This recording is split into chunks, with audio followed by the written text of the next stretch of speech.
A Bíblia no Salmo 107. Eu vou ler alguns trechos do Salmo 107. A começar do versículo 4. Diz assim o texto do Salmo 107.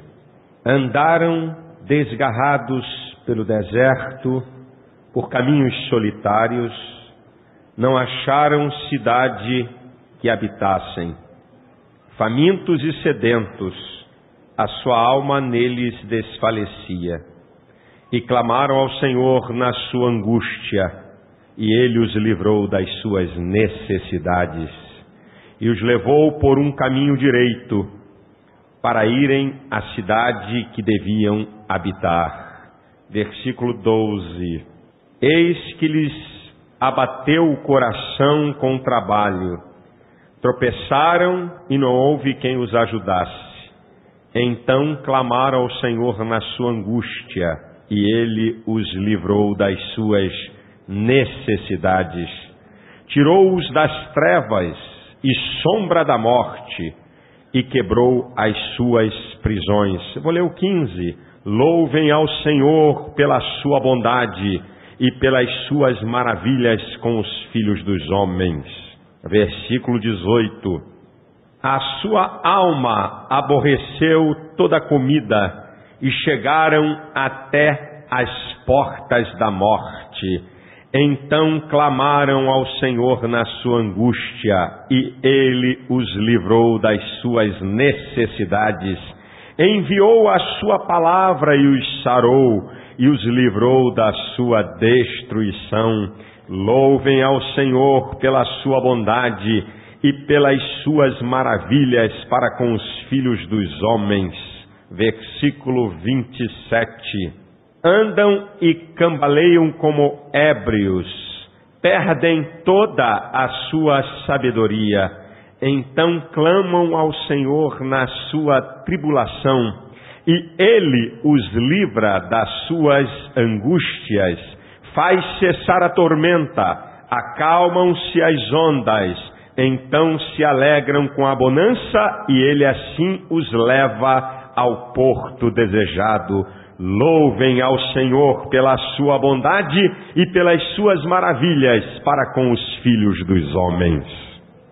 Um texto interessante que ele é repetitivo em algumas coisas tão importantes e tão interessantes.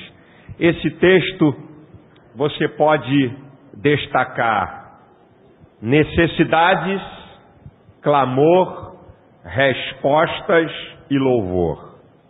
Ele baseia-se nessas fases: necessidades, clamor, respostas e louvor. Talvez a gente vá ver aqui necessidades, com certeza não é talvez, que campeiam a vida de cada um de nós. Ele começa dizendo no versículo 4, as necessidades. Andaram desgarrados pelo deserto. E no versículo 27, na primeira frase diz, andam e cambaleiam como ébrios, sem rumo, perdidos. Talvez esteja aqui essa noite alguém cuja sua vida se pareça com a narrativa desse salmo. Você está sem direção. O que fazer? O que é o melhor? Que decisão tomar? Ou talvez você esteja perdido, no sentido até da vida. Afinal de contas, o que eu vou ser? O que eu posso ser? Onde é que eu posso chegar? Até onde eu posso ir? Talvez a sua necessidade esteja nessa área.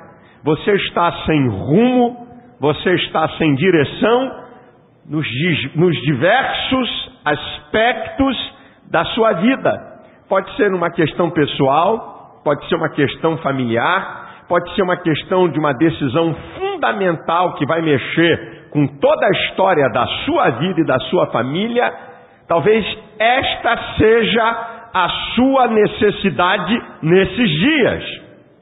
Diz aqui uma outra questão, ele diz aqui nesse versículo 4, andaram desgarrados pelo deserto, e aí em segundo lugar, por caminhos solitários. Talvez a necessidade sua é que você está vivendo em solidão. O ser humano, você já ouviu falar isso tantas vezes, o ser humano é um ser social, ele não foi feito para viver isolado, para viver sozinho. Você foi feito para interagir, para viver com outros, para se completar através das relações sociais. E talvez você esteja vivendo um momento que você está sozinho. Você se sente só. Talvez no sentido real da palavra. Talvez esteja aqui alguma mulher que foi abandonada pelo marido. Está só. Talvez o marido que foi abandonado pela mulher. Talvez alguém que foi abandonado pela família, ou que não tenha nenhum parente nesse atual tempo, aqui, nessa sua vida, nessa cidade. Talvez esta seja a sua necessidade. Você se sente só. Você se sente sem amizades profundas, sem relacionamento profundo. Pode ser que você tenha até uma família, pode ser que você tenha até amigos, mas mesmo assim você se sente só. Uma outra necessidade que nós vemos aqui no versículo 4, ele diz: não acharam cidade que habitassem. Não acharam cidade que habitassem. Não possuíam um lugar. Talvez você esteja deslocado. Pastor, nem na minha família eu me sinto sem um lugar. Sem um lugar na vida, sem um lugar na sociedade, sem um lugar na família e sem um lugar a nível de moradia. Estou morando de favor. Estou morando com meus pais. Estou morando na casa de um tio. Estou morando na casa de alguém. Isso é terrível. Eu preciso de um lugar, eu não tenho lugar. Isso faz parte das necessidades básicas e fundamentais do ser humano. Talvez esta seja a sua necessidade. E diz aqui o texto no versículo 5, na abertura, diz assim: famintos e sedentos.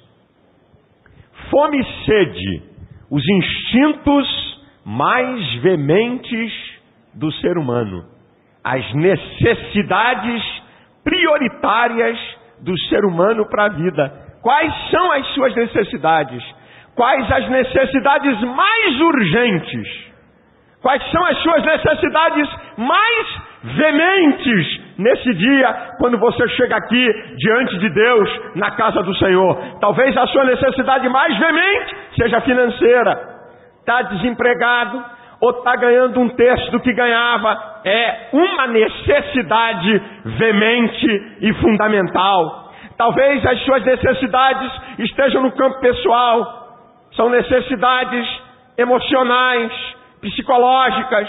Talvez a sua necessidade é uma enfermidade que está perturbando você, que está impedindo a sua trajetória, que está tirando a sua paz. Qual seja, eu poderia aqui conjecturar com você sobre necessidades veementes do ser humano, na área financeira, na área emocional, sentimental, né? Um problema de família. Eu preciso urgente de uma solução na minha casa, de uma solução com um filho, de uma solução com uma filha, de uma solução com o marido. Qual é a sua necessidade veemente, prioritária nesses dias? Poderíamos aqui conjecturar tantas coisas, mas você que está me ouvindo, você sabe. O Senhor não disse a minha necessidade, mas você sabe. Eu poderia perguntar aqui e a gente passar o culto todo fazendo uma enquete aqui sobre necessidades fundamentais, e aí levantava um e dizia uma coisa, levantaria outro, dizeria outra, e a gente ia passar o culto inteiro aqui, porque são N necessidades que são veementes e que são fundamentais. Tem aí um ditado que diz que quem tem calo é que sabe onde é que ele aperta, não é? Né? Tem quem o calo é que sabe onde é que ele aperta. Talvez a minha necessidade não seja a sua, nem a sua é a minha, mas nós durante a vida. Muitas vezes estamos vivendo um momento de necessidades fundamentais, necessidades terríveis, tremendas. E qual é o resultado? Quais são os resultados quando você está com necessidades como essas que estão destacadas aqui nesse texto? Qual é o resultado? Diz aqui o versículo 5: a sua alma neles desfalece. Diz o versículo 12 na abertura: eis que lhes abateu o coração com trabalho. Diz aqui o versículo 18: a sua alma aborreceu toda a comida e chegaram até as portas da morte. Olha o resultado, a última frase do versículo 27: e perdeu-se toda a sua sabedoria. Você vê que as necessidades, elas estão ligadas diretamente a questões emocionais. Aqui está falando de desânimo, aqui está falando de fraqueza, aqui está falando de abatimento, aqui está falando de depressão, sintomas de depressão estão aqui. Aqui está falando de angústias profundas. Angústias profundas. E você pode ver que nesse conjunto de textos que eu li, as necessidades estão ligadas, produzem a angústia. E clamaram ao Senhor na sua angústia. Ele livrou das suas necessidades, diz o 6.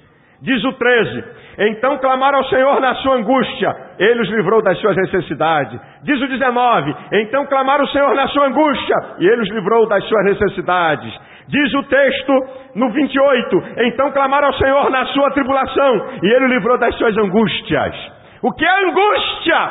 É uma agonia intensa. É uma aflição intensa. O ser humano não tem estrutura psíquica, o que a gente chama de psicossomático, mente e corpo, estrutura física, estrutura psíquica para suportar uma vida toda de angústia. Eu e você podemos passar pela angústia, mas não podemos viver em angústia, porque se o indivíduo viver a história da sua vida em angústia, com certeza ele vai ser levado à depressão profunda, e com certeza ele vai ter problemas graves de coração, e com certeza ele poderá ser levado à morte. Tanto é que ele diz: eu cheguei às portas da morte.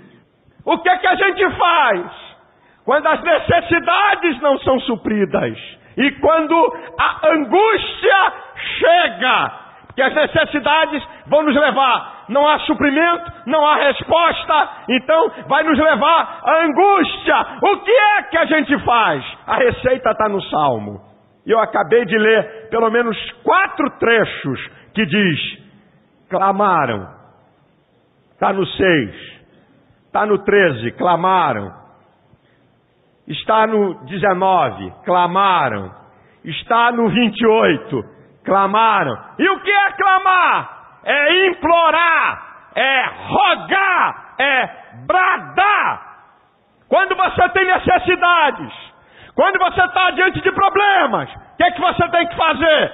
Você tem que clamar, você tem que rogar, você tem que implorar, você tem que bradar. Agora eu vou dizer para você pelo menos 6 características, 6 princípios de quem clama. Número 1, quem clama não pode ter vergonha. Clamor é brado, clamor é rogar, clamor é implorar. Você não pode ter vergonha. Se você tiver... Quem é que está ouvindo? Meu filho, no meu quarto, não sei aonde. Eu não vou clamar. Não pode ter vergonha. Pastor Paulo César Brito, há anos atrás, quando ele pregou aqui na Penha, pastor da Maranata, médico, nosso amigo, ele contou aqui no púlpito dessa igreja. Um rapaz chegou para ele e disse: pastor, eu já fiz de tudo para largar a cocaína. Eu já fiz de tudo, eu não aguento mais. Eu estou na igreja, mas eu não aguento mais. Aí o Paulo Brito diz que o Espírito Santo colocou uma palavra no coração dele e disse assim: meu filho, toda vez que você tiver vontade de cheirar cocaína, onde você estiver, se ajoelhe e clame a Deus: Senhor, me liberta desse vício miserável. Aí o rapaz disse: é isso, pastor? É. Vai o cara, entra no Unibanco na fila, segunda-feira, tá com dinheiro para fazer um depósito. E quem depende de drogas, isso é uma vontade tão louca que quebra princípios morais. Por isso que o viciado mata, rouba. Ele estava na fila do caixa, banco lotado, e sentiu aquele impulso, aquele desejo. Sai dessa fila, compra cocaína. Ele falou: não, vou seguir a receita do pastor. Se ajoelhou no banco, segunda-feira: Senhor, tem misericórdia de mim, me liberta desse vício maldito. Está ele dentro de um ônibus em outra ocasião, e ele sente aquele desejo miserável. Ele falou: é aqui mesmo dentro do ônibus. Dá um grito lá atrás no ônibus: Senhor, tem misericórdia de mim, me liberta desse vício miserável. E ele fez isso em vários lugares. O Paulo até esqueceu do que tinha falado. Passa um tempo, o rapaz chega para ele e diz assim: pastor, Deus é maravilhoso, Deus usou o senhor. Aí contou a história: eu estou liberto. Se você clamar, você não pode ter vergonha de clamar.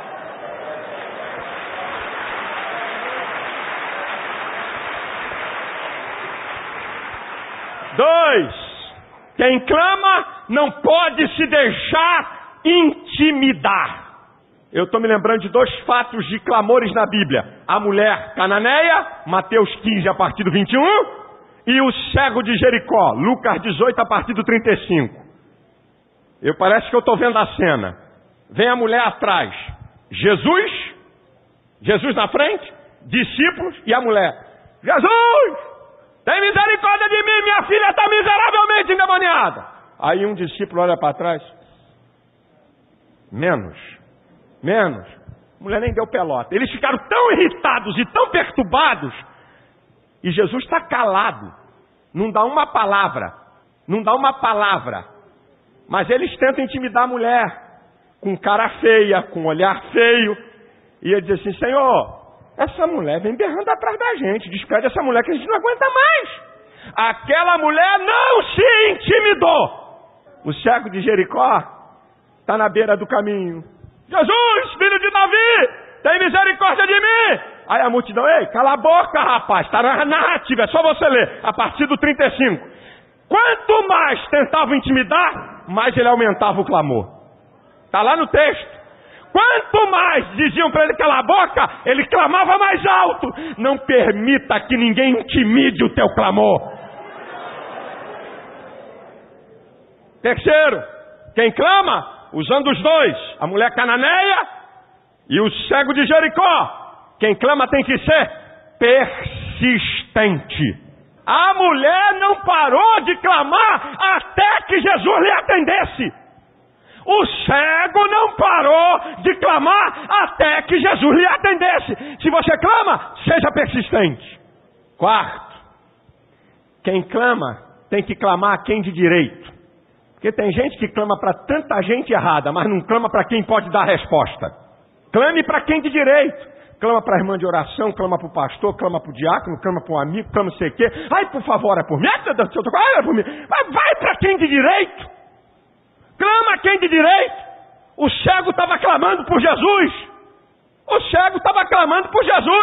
A mulher estava clamando por Jesus. Quinto lugar, quem clama precisa ter objetividade. A mulher está clamando e ela está dizendo: Senhor, a minha filha está miseravelmente endemoniada. Está aqui meu problema. Ah, Jesus! O que é isso, irmão? O que está acontecendo com você? Tem que falar, tem que desembuchar. Quando Jesus para a multidão e chama o cego: que queres que eu te faça? Eu quero ver. Acabou o papo. Não rodeou. Senhor, tu sabe que eu ando aqui sentado nesse caminho. Fica aqui um dia para você ver como é que é. Senta aqui e ganha poeira na cara. Senta aqui para ver. O que é que você quer? Eu quero ver. Objetivo. Se você clama, não adianta ficar gritando, atirando como dando soco no ar. Ai, meu Deus! Ai! Ui! Ai! Fala, Fala, rapaz, diz o que é, meu irmão. Fala, minha irmã. Diga para o Senhor, tenha objetividade. Qual é o seu clamor? Por que você está clamando? Qual é o problema? Qual é a necessidade? Sexto, quem clama tem que ter fé na resposta. Você tem que ter fé na resposta. Você está clamando para quem? Para um boneco? Para um Deus de gesso, de barro? Você está clamando para quem? Você está clamando para um Senhor todo-poderoso, que pode abrir qualquer porta e que pode dar qualquer resposta e que pode operar qualquer milagre. Você tem que crer. O que queres que eu te faça? Eu quero ver. Ele cria que Jesus tinha poder para curar sua cegueira. Eu quero ver. E Jesus disse, então veja. Ele viu, acabou a história. A mulher que foi atrás de Jesus, ela também acreditava que ele tinha poder de libertar sua filha. E olha que Jesus jogou pesado com ela. Senhor, minha filha está miseravelmente endemoniada. Minha filha, não vou tirar o pão dos filhos para dar aos cachorrinhos. Mas os cachorrinhos comem da migalha que cai da mesa do Senhor. Grande é a tua fé, seja feito conforme ela. Ela acreditou. Se você clama, você tem que acreditar que o Senhor pode atender o seu clamor e pode solucionar o seu problema. O Salmo 50, versículo 15 diz, invoca-me no dia da angústia, eu te livrarei e tu me glorificarás. O Salmo 34, versículo 6 diz, clamou este pobre e ele me ouviu, livrou-me de todas as minhas angústias. O Salmo 72, versículo 12 diz, ele livrará ao necessitado que o clamar, como também ao aflito e como aquele que não tem quem o ajude. Pode clamar, o Senhor vai trazer a resposta, ele vai livrar, está na Bíblia. Meu irmão, se Deus atende o clamor dos filhos dos corvos, está lá no Salmo 147, versículo 9, que até os filhos do corvo, quando clamam por comida, Deus atende. Jesus falou em Mateus 6,26, que nós somos mais valiosos do que as aves do céu. Se Deus atende o clamor dos filhos do corvo, não vai atender o clamor do Filho de Deus. O que diz o Salmo 40, que é tão famoso? Esperei com paciência no Senhor. Ele se inclinou para mim e ouviu o meu clamor. Tirou-me de um lago horrível, de um charco de lodo e firmou os meus pés sobre a rocha. O que diz um texto muito conhecido sobre clamor, que é Jeremias 33:3. Clama a mim e responder-te-ei e anunciar-te-ei coisas grandes e firmes que não sabes. Você tem uma necessidade? Clame a Deus, você vai ter resposta. Você tem a necessidade, o que você faz? Você clama. Qual é o resultado? Respostas. Ação de Deus. Olha o texto. Eles clamam, eles têm necessidade, eles clamam e têm resposta. Versículo 7. E os levou por caminho direito. Eles estavam sem rumo. Eles não sabiam para onde iam. Estavam perdidos. E agora, devido ao seu clamor, Deus está dando uma direção certa. Diz Provérbios 16:1, que do homem são as preparações do coração, mas do Senhor a resposta da boca. Deus vai te dar uma direção. Se você não tem, se você está precisando, agora você vai ter que clamar. Olha qual o resultado, olha a resposta. Olha o que diz aqui o versículo 7. Para irem à cidade que deviam habitar. Agora, olha só o que diz o final do versículo 30. Assim os leva ao porto desejado. Além de Deus dar uma direção certa, Ele dá um lugar certo. Lembra que eles estavam sozinhos? Lembra que eles não tinham lugar? Agora Deus os faz habitar em cidade, isso é, não vão habitar no deserto, não vão habitar numa terra distante onde não tem ninguém.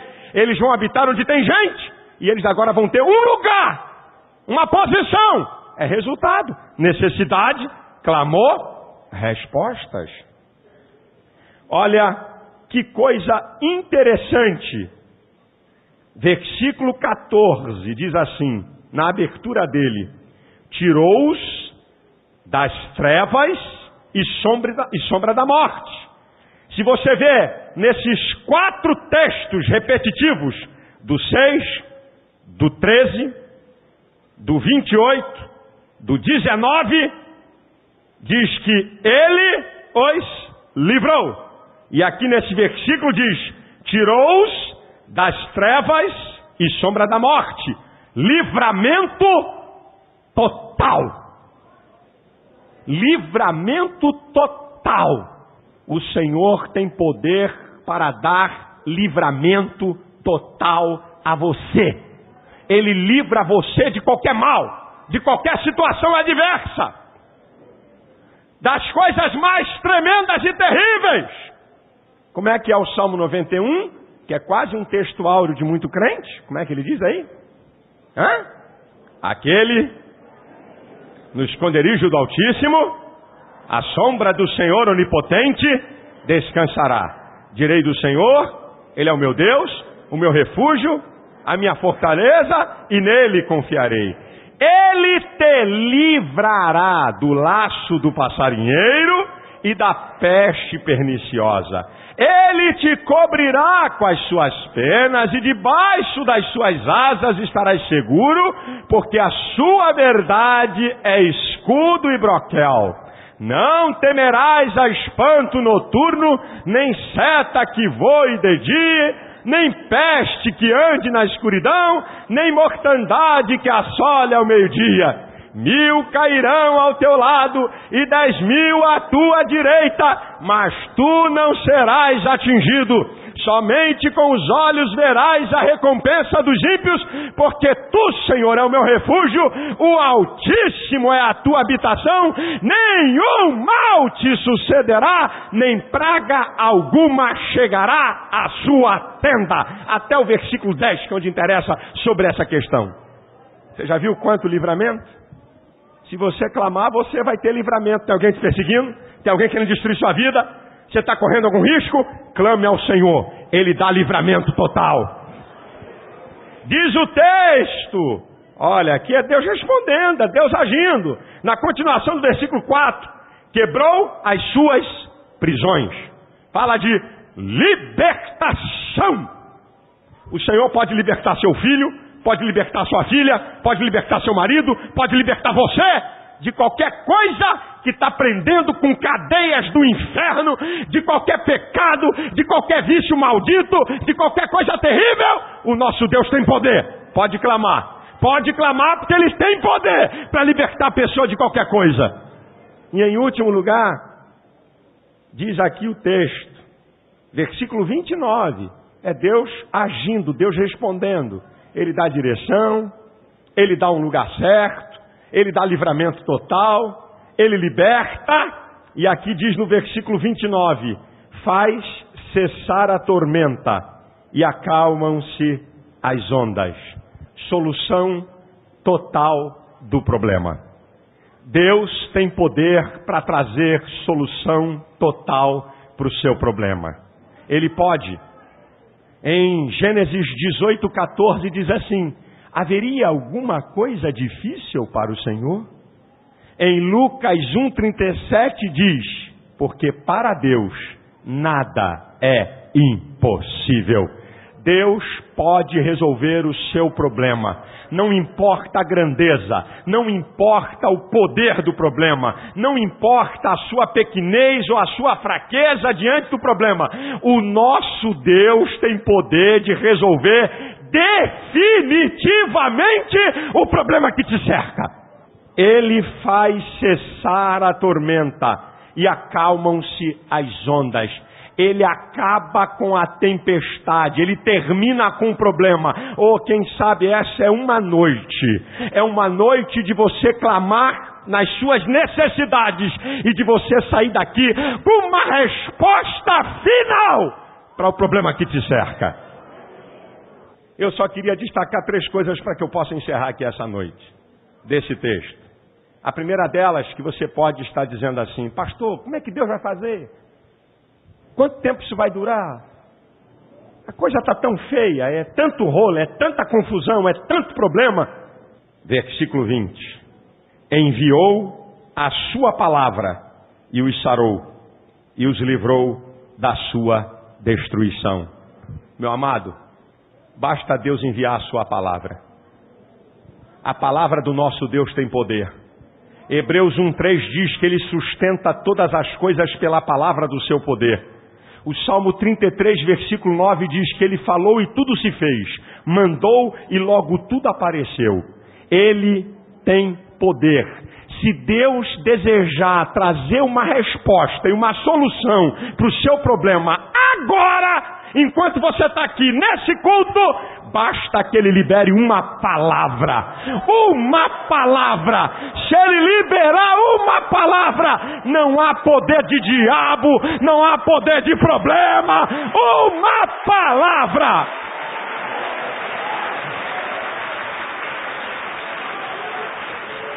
Por favor, irmão, não queira trazer Deus para a sua dimensão.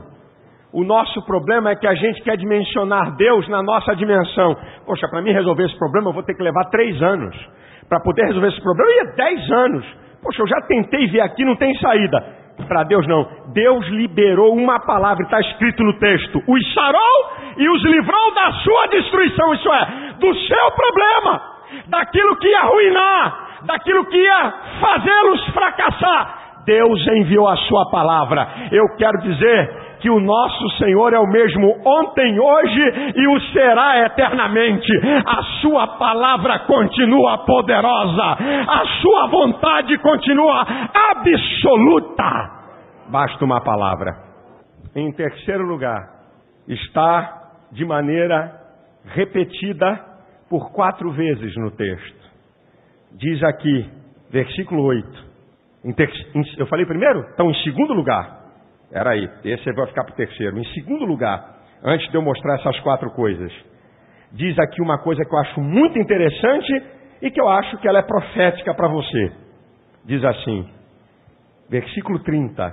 Então se alegraram, ou se alegram, melhor, então se alegram com a bonança. A segunda observação que eu quero destacar é essa aqui. Então se alegram com a bonança. Um pouquinho antes, diz assim, no 28. Então clamam ao Senhor na sua tribulação. E agora no 30 diz, então se alegram com a bonança. Um pouco de tempo atrás eles estão em tribulação. Um pouquinho de tempo na frente eles estão em bonança. Sabe o que isso quer dizer? Que vem um tempo de bênção para a sua vida. Que a sua vida pode ter muitas tormentas, muitas necessidades, mas vem um tempo de alegria para você. Vem um novo tempo para a sua vida. Se você crê, receba essa palavra em nome do Senhor Jesus. Vem um tempo de alegria para você. Vem um novo tempo para a sua vida. Talvez você esteja vivendo há 10 anos de adversidades, de lutas e de necessidades. E Deus escolheu, nesse tempo, mudar a tua sorte e dizer, vem tempo de alegria, vem tempo de bonança, vem um novo tempo para a sua vida. E em terceiro lugar, nós encontramos 4 vezes aqui, nesse texto, versículo 8. Louvem ao Senhor pela sua bondade e pelas suas maravilhas para com os filhos dos homens. Repete-se novamente no 15. Louvem ao Senhor pela sua bondade e pelas suas maravilhas para com os filhos dos homens. Se repete no 21 a mesma coisa e se repete no 31.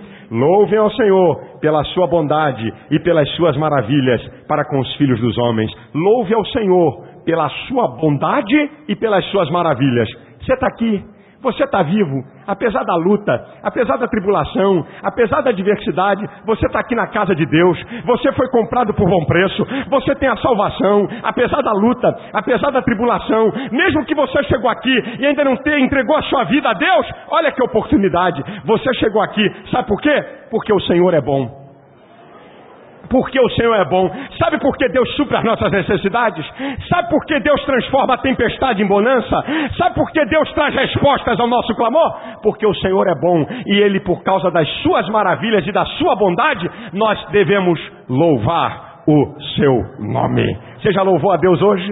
Você já engrandeceu a Ele hoje? Louvem ao Senhor pela sua bondade e pelas suas maravilhas, os filhos dos homens. Louve ao Senhor pela sua bondade e pelas suas maravilhas. Diz lá o Salmo 136, louvai ao Senhor porque Ele é bom, a sua benignidade dura para sempre. Louvai aos Deus dos deuses, porque a sua benignidade dura para sempre. Louvai ao Senhor dos senhores, porque a sua benignidade dura para sempre. Aquele que só faz maravilhas, porque a sua benignidade dura para sempre. E ele termina os 26 versículos do Salmo 136 dizendo, louvai ao Deus dos céus, porque a sua benignidade dura para sempre. Você deve louvar ao Senhor. Você está doente? Louve. Você está em aflição? Louve. Você está atribulado? Louve. Você está em vitória? Louve. A porta foi aberta? Louve. A porta está fechada? Louve. A coisa está feia? Louve. A coisa está boa? Louve. Louvemos ao Senhor. Ele é o nosso Deus. Ele é digno de receber o louvor, a honra e a glória.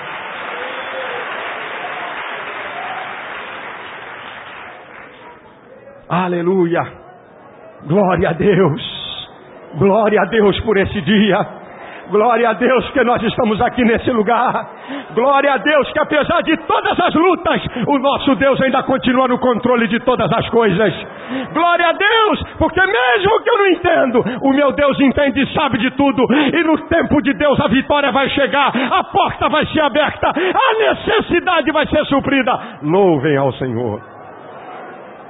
Há um salmo que ele expressa essas três fases: necessidades, clamor e respostas, que é o Salmo 116, os 10 primeiros versículos desse salmo. Ele diz, amo ao Senhor, porque ouviu o meu clamor, porque inclinou para mim os seus ouvidos, invocá-lo-ei enquanto viver. Cordéis de mortes me cercaram, angústias do inferno se apoderaram de mim. Encontrei aperto e tristeza. Então clamei o nome do Senhor, dizendo, ó Senhor, livra a minha alma. Piedoso é o Senhor e justo. O nosso Deus tem misericórdia. Estava batido, mas Ele me livrou. Volta minha alma para teu repouso, porque o Senhor te fez bem. Livrou a minha alma da morte, os meus olhos das lágrimas e os meus pés da queda. Andarei perante a face do Senhor na terra dos viventes. Criei e por isto falei. Olha a conjugação verbal. Estive muito aflito. É coisa do passado. A aflição é coisa do passado. As angústias do inferno é coisa de passado. Os laços são coisas do passado. Quase que eu morri é coisa do passado. Eu estava no túnel da depressão é coisa do passado. Porque o Senhor ouviu o meu clamor, atendeu a minha necessidade. Por isso eu posso invocá-lo enquanto viver. A igreja de pé, por favor.